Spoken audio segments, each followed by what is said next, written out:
حب علي بن أبي طالب أحلى من السكر للشارب أعذب من صهباء. Bismillahi rahmani rahim. Assalamu alaikum wa rahmatullahi wa barakatuh.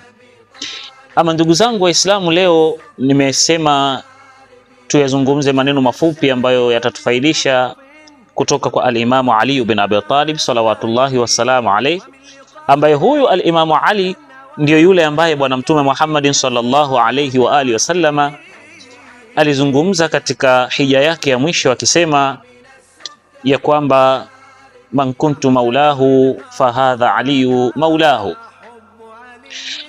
Ali bin Abi Talib ni maarufu sana, lakini mimi nataka nizungumzie maneno yake katika maneno yake mafupi kwa lengo la kuweza kuchukua mazingatio zaidi kwa uwezo wa Allah subhanahu wa ta'ala.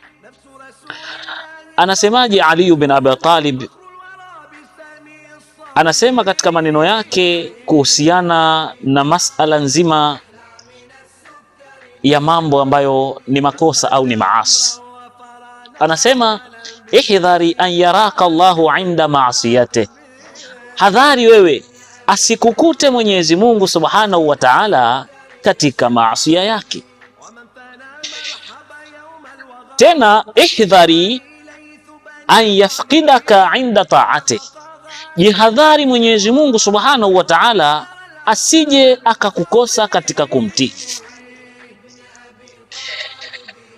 Kwa nini? Anasema kama utakuwa unapatikana kwenye maasi na unakosekana kwenye taa, fatakuna minal khasirin, utakuwa ni katika watu waliokuwa kwenye hasara.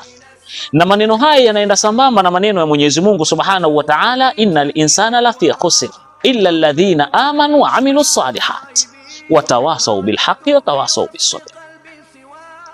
Kwa hiyo anaendelea al-Imamu Ali anasemaje, wa idha qawaita, ukijifanya wewe ni mbabe, ukijifanya wewe una nguvu, ukijifanya kwamba una uwezo wa kutekeleza mambo, una mabavu na una msuli, anasema faqawwa ala ta'atillah, kuwa na nguvu katika kumtii Mwenyezi Mungu subhanahu wa ta'ala, kuwa mbabe katika kumtii Mwenyezi Mungu subhanahu wa ta'ala, fanya uwe na msuli katika taa.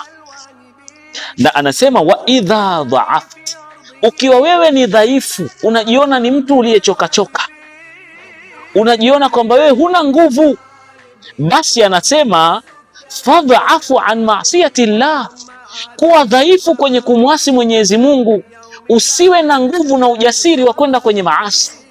Kwa hiyo ukiwa una nguvu, basi nguvu zako zitumie katika taa, na ukiwa unajiona ni dhaifu, basi udhaifu huu uwe ni udhaifu kwamba hauwezi kwenda katika maasiya ya Mwenyezi Mungu subhanahu wa ta'ala. Wassalamu alaikum wa rahmatullahi wa barakatuh.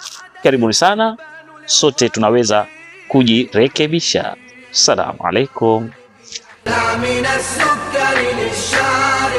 إن كان ذنبي حب حيدارة فعنه إني لست بالتائب.